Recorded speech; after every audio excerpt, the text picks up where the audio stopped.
Donc, voici la télé, le dos de la télé démonté. Donc, on a accès à la carte d'alimentation et la carte mère. Donc, j'ai un petit peu vérifié avant de prendre la vidéo quelques mesures. Donc, ce dont on est sûr, c'est que sur le circuit primaire, sur le circuit primaire, on a les tensions. Parce qu'au secondaire, donc, on a nos 12 volts qui sortent de la carte. Donc là, on va quand même mesurer pour que vous puissiez voir. Donc là, ça c'est la sortie des lumières. Sortie des lumières, on a 24 volts. 24 volts, c'est pas suffisant parce que quand j'allume la télé, on va faire le test. Quand j'allume la télé, la tension monte jusqu'à 70 volts et après elle chute. Donc là, j'appuie sur Power pour allumer la télé. Je me mets et donc vous voyez sur le testeur, on va monter 75 et hop, on redescend. On redescend, on redescend, on redescend.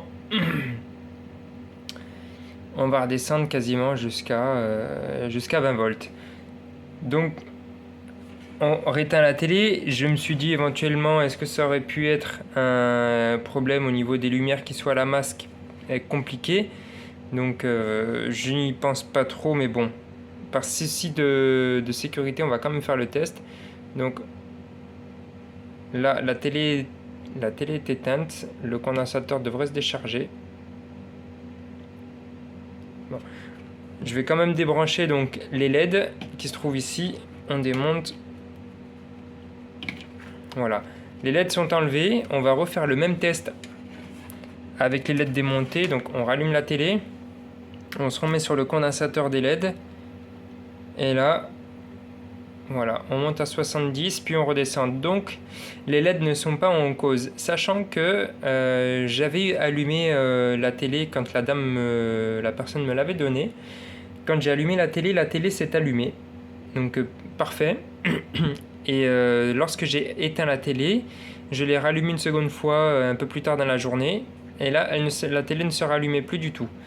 Donc, la télé ne se rallumait plus du tout. Donc, je me suis dit, voilà, où ça pouvait être un problème des lumières ou sur le circuit d'alimentation des lumières. Donc, circuit primaire, on a nos tensions, on s'en soucie pas. Le circuit secondaire, on a les tensions aussi qui arrivent.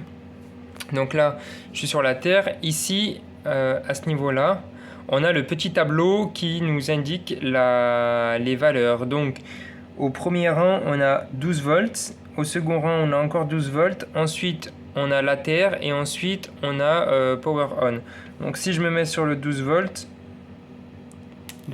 et ben voilà, j'ai niqué la télé. Donc ça va, j'ai repris les mesures, ça n'a pas abîmé la carte. Tout est bon.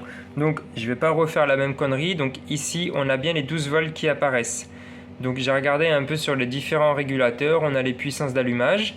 Le 5 volts, 3,3 volts, 1,5 volts.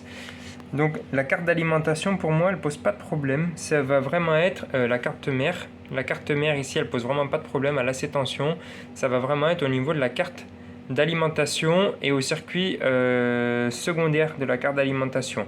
Donc on va démonter la carte d'alimentation, regarder au niveau du MOSFET et de l'oscillateur si on n'a pas un problème à ce niveau-là, si on n'a pas un court-circuit ou quelque chose de cet ordre-là. Bon, pour refaire un petit retour sur la télé Visto qu'on avait commencé il y a déjà à peu près un mois de cela. Donc j'avais testé à peu près toute la carte d'alimentation, elle fournissait toutes les tensions, à part la tension backlight, le rétroéclairage des lampes. Donc c'était bien alimenté en 24 volts, mais la tension n'était pas élevée jusqu'à 75 volts. Elle était élevée, mais après elle redescendait aussitôt. Donc depuis on a commandé un petit module. Donc ça c'est le module Gold 38E, un driver pour le rétroéclairage des télés LCD. Donc de ce côté, on va y brancher donc le VCC, il est alimenté en 12 volts. Donc ici on alimente le VCC en 12 volts. VCC, donc n'importe quelle pin ici, les 5 premières pins, on connectera le 12 volts. Le GND, on connectera la masse de la télé. NC, c'est non connecté. En bas, on a le ADJ ajustable qu'on retrouve aussi sur la carte. Et voilà, et je vais vérifier quand même le ENA Enable si sur la télé il est nécessaire que je le connecte pour démarrer l'oscillateur ou si c'est pas la peine. On fait un peu tous les branchements et je vous reprends une fois que tout est monté. Bon, après plusieurs tentatives et après avoir essayé de trouver le problème, donc on avait installé le petit module boost converteur qu'on a commandé donc sur, je sais plus sur quel site, sur Amazon. Donc qui augmente la tension, pour allumer les lampes du rétroéclairage.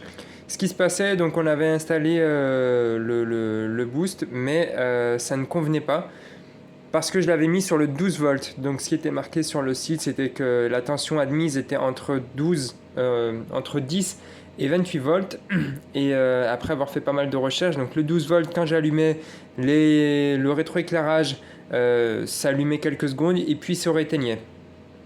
Donc on a réinstallé, je vous avais dit qu'on avait supprimé les condensateurs et les diodes du circuit 24 volts qui était initialement sur la carte d'alimentation du secondaire. Donc il a fallu que je réinstalle les condensateurs et les diodes pour réavoir le 24 volts. Donc là on a branché le petit module Gold 38E sur le 24 volts avec le fil vert sur le 5 volts. Donc le fil vert que l'on a ici pour démarrer le pilote sur le 5 volts. On va remonter tout ça, donc je vous remontre la vidéo une fois que tout est installé. Donc voilà, pour vous montrer comme quoi tout fonctionne bien, on appuie sur On, la petite LED s'allume. Là on va voir le rétroéclairage s'allumer ici, voilà. Maintenant, si on bascule la télé, on devrait avoir de l'image. Voilà, impeccable. On remonte tout ça et je vous reprends une fois que tout est remonté.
Bon voilà, du coup la télé est complètement remontée. On va faire le dernier test. Donc moi j'ai quand même testé avant, mais pour vous montrer donc le résultat final. On allume sur Power, petite LED verte. La télé devrait démarrer. Voilà, elle s'allume. Voilà, donc maintenant on a le rétroéclairage qui s'allume. Donc pour vous faire un petit résumé final de la vidéo. Donc en premier lieu, donc la télé s'était allumée une première fois, puis après elle s'était éteinte. On avait cherché donc la panne. On avait compris que c'était au niveau du rétroéclairage de la télé. Au niveau du rétroéclairage de la télé, on n'avait malheureusement pas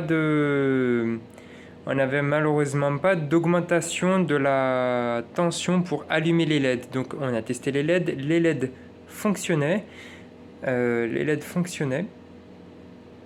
mais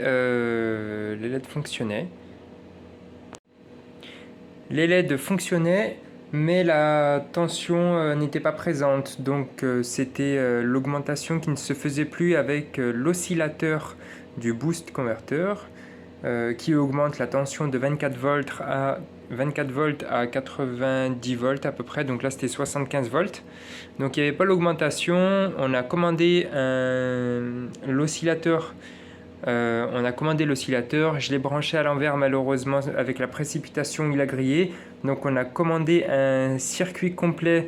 C'était la petite platine, un circuit boost converteur. Le Gold 38E qui peut aller jusqu'à 65 pouces. Les télés de 65 pouces, ça c'est une télé 50 pouces. Donc qui augmente la tension jusqu'à 100 ou 150 volts. On l'a branché une première fois sur le 12 volts. Alors ceux qui viennent à utiliser ce régulateur là, le 12 volts du coup c'est pas suffisant parce que je l'ai branché sur le 12 volts. Quand je mettais en tension la télé, le boost démarrait, les LED s'allumaient pendant quelques secondes, puis après la tension diminuait. Donc ça montait à 75 volts, après ça redescendait jusqu'à arriver aux 12 volts, malheureusement. Donc après avoir bien cherché le problème, donc le problème était dû qu'il fallait le brancher sur le 24 volts. Donc une fois branché sur le 24 volts, les LED s'allumaient parfaitement, on a remonté la télé. Une fois la télé remontée, je ne sais pas si vous avez vu sur la fin de la vidéo en accéléré, mais j'ai soudé la platine pour qu'elle tienne parce qu'il n'y avait aucune fixation, sinon ça allait se balader et faire des courts-circuits. J'ai soudé la nouvelle platine que j'ai insérée dans la télé sur la carcasse de la télé avec quelques points d'étain, donc voilà, ça tenait. Et on a isolé avec une petite bande de scotch transparent, on a isolé la platine pour éviter que ça fasse des faux contacts ou des courts-circuits sur la carcasse. Donc voilà, télé remontée, le problème est résolu. Je vais la laisser tourner peut-être une journée pour voir si le boost y tient sur le long terme avec 2-3 films. Et puis voilà, donc petite vidéo qui a été assez longue à réaliser. Le temps de tout recevoir, la première commande, j'ai dû attendre facilement 2 semaines. J'ai cramé la pièce, on a recommandé une nouvelle pièce qui a fallu à peu près 2 semaines le temps d'arriver. Puis après, moi, le temps que je trouve pour installer tout ça. Donc il faut compter à peu près, voilà, la vidéo m'a pris un mois et demi à la réalisation, entre le moment où j'ai pris la première vidéo du démontage et aujourd'hui. Donc prochaine vidéo, on verra si ce sera sur une autre télé. J'ai commandé une pièce à voir quand est-ce qu'elle arrive, ou peut-être un lave-vaisselle qui déconne dans la semaine. Ça devrait être fait, je vous envoie ça. À bientôt.